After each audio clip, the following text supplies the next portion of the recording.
Okay, as per usual, I'm gonna do one of these. I haven't done in a while, and I'm gonna do it when I am in desperate need of more grooming. So in true Chili Maple fashion.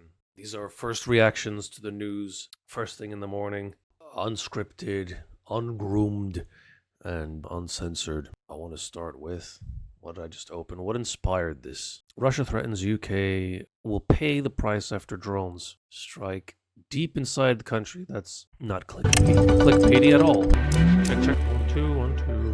Da-da-da, da-da-da. Ask more for your CR from your CRM. The Prime Minister says the UK is continuing to support Ukraine 100% after Moscow threatened consequences in the wake of reports that British drones have been used to strike targets deep inside Russia for the first time.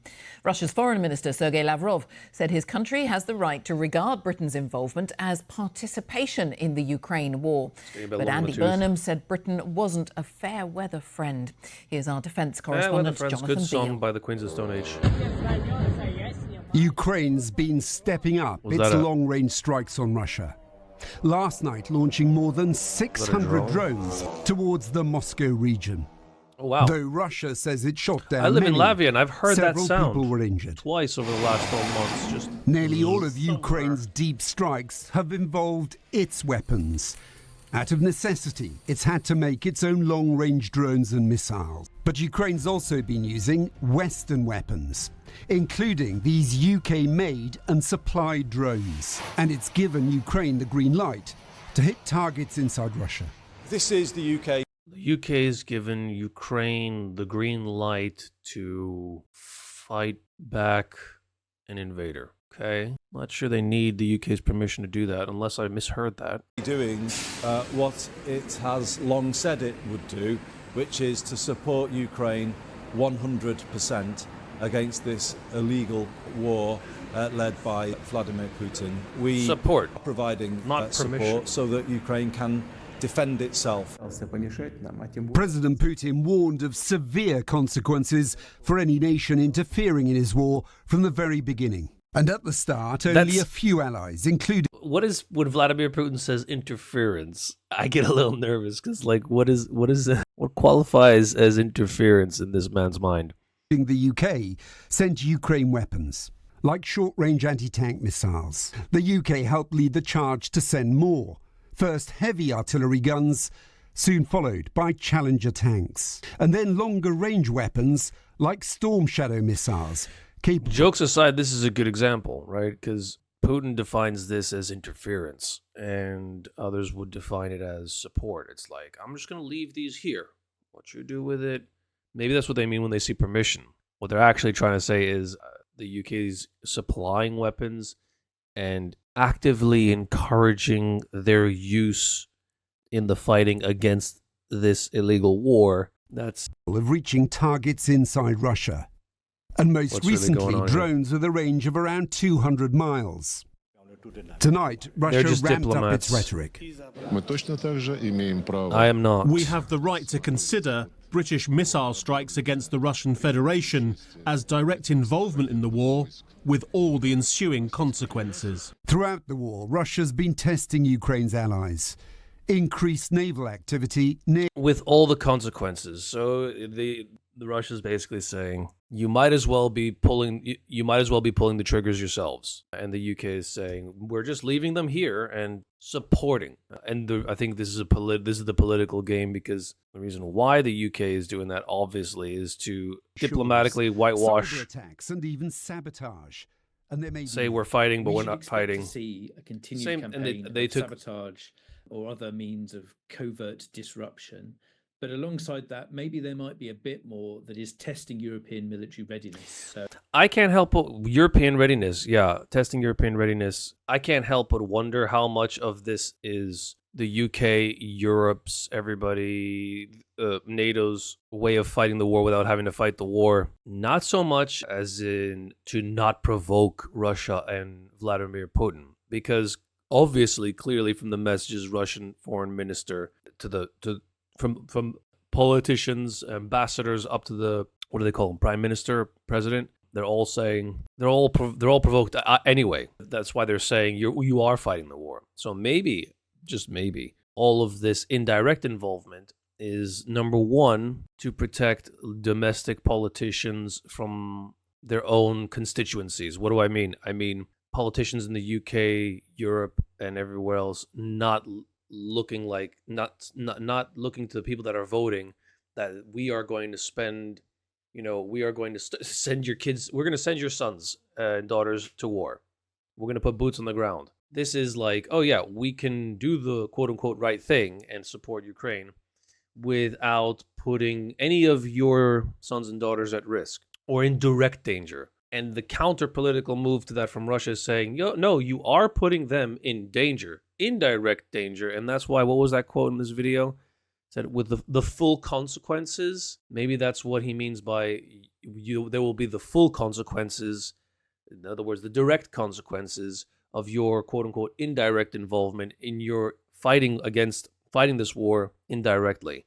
I can't help but wonder if the diplomatic response to that in return is, or the political move in return after that, or if it will happen eventually, they'll just say, well, you know what? Once let's say those consequences come to pass, if and when they do, then the next logical step is to just be like, well, might as well put boots on the ground. Might as well. If there's going to be less casualties, less civilian casualties, less those kind of real consequences by putting live targets on the ground for them instead of direct targets for them instead of indirect targets, that's what it could escalate to. I don't think that this is too difficult to understand. Sending more ships out that require navies to have a response ready.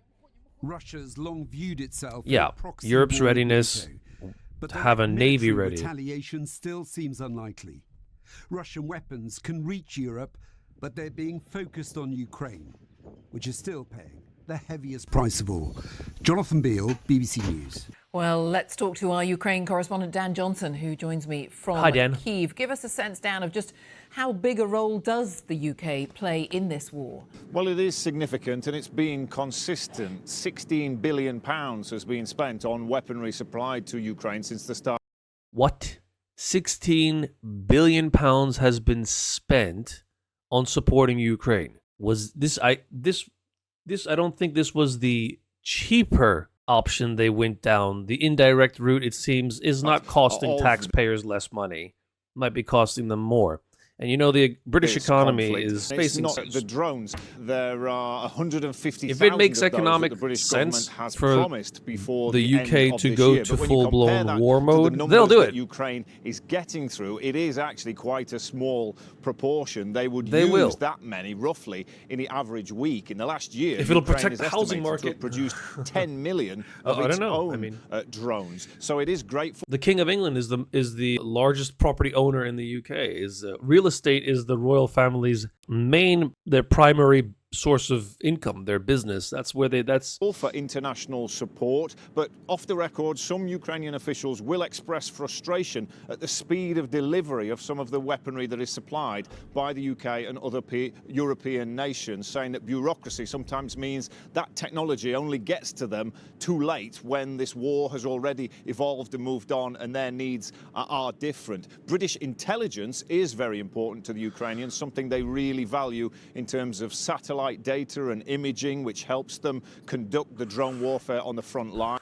I did not know that the UK was providing those kind of services as well. That's a big one. Helps them target locations that they are hitting within Russia. But one thing Britain basically Britain is fighting this war fully, and the only thing that they're not doing is putting British lives at risk directly. This headline is Putin's response to that, saying you can't keep doing this. Eventually you will have the full consequence. Actually, he's not saying eventually, he's saying the American-made Patriot missiles that are so important for protecting the skies. Could it be an empty threat? Russian missiles, and this morning that was laid bare. This morning it was, called Pecheny but in Kharkiv, who knows for how long, right? 10 people were killed in a double Russian missile strike. 17 people were wounded there, and they weren't the only deaths across Ukraine today. 7 more reported in cities across the east. And here in Kyiv, over the last 24 hours, there have been 10 air raid alerts, which lays bare just what the threat is to Ukraine and how much it relies on that international support. Dan, thank you. Dan Johnson in Kyiv. At the start, you get to pick a shelter freely. Once chosen, I like there's no going the back. images that they show. After that, and have a look. Europe, This is what Ukraine looks like when it's hit by Russian weapons, which you are in range of too. Good morning. Whether it is a treehouse. Okay. In April, for the second time this year. And the other thing that I Ukrainian popped open, the other thing that baited me in was this. It's still there. Sterling hits a 6-month high against a fading dollar. Some sociopolitics. I haven't looked at it yet. Just a headline caught me. Key takeaways. Thanks, Copilot. What's this? I'll go away. Currency movement. The British pound rose to $1.36.37, its highest since February, while the dollar index fell by 2.98 after the Treasury doubled long-term bond buybacks. Inflation. So the U.S. is mopping up, doubled long-term bond buybacks. The number of buybacks or the period? Inflation impact, elevated UK inflation supports the pound. The July data, oof, I'm gonna need more of this coffee to make sense of this. But these are the economic key takeaways. So what does that mean though? Domestic matters have supported the pound, blah blah. Annual inflation rose.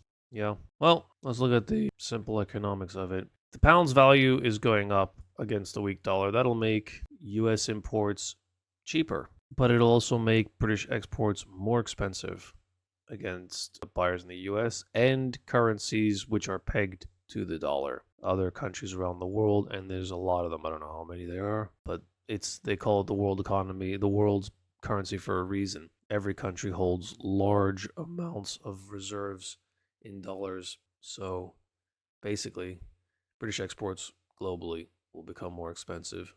Inflation impact.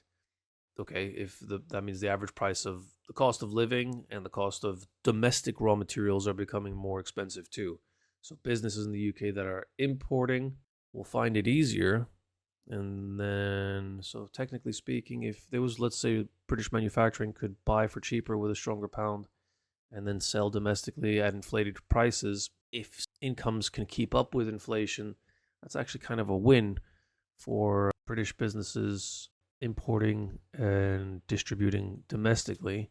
But exporting is going to be, those businesses are going to suffer. How badly they'll suffer, I guess, depends on what their cost structures are like. Interest rate outlook. Markets expect the Bank of England rates to rise once this year with a second hike priced. Okay, so they're going to turn up the cost of borrowing and the reward for saving, i.e. interest rate, to try and offset inflation, to cool that off. And the effect that'll have, the higher interest rate, on the value of the pound as they turn up the interest rates, it'll also further increase the value of the pound. So this will alleviate that and exaggerate that. So basically, it's going to be more of the no, not more of this. It'll be a restructuring of this. Okay, how that is going to tie into the war in Ukraine? Well, the weapons that they're sending. How much did he say? How many billions is it costing so far? It's anyone's guess, I guess. Or probably you could look it up. Are these weapons manufactured in the UK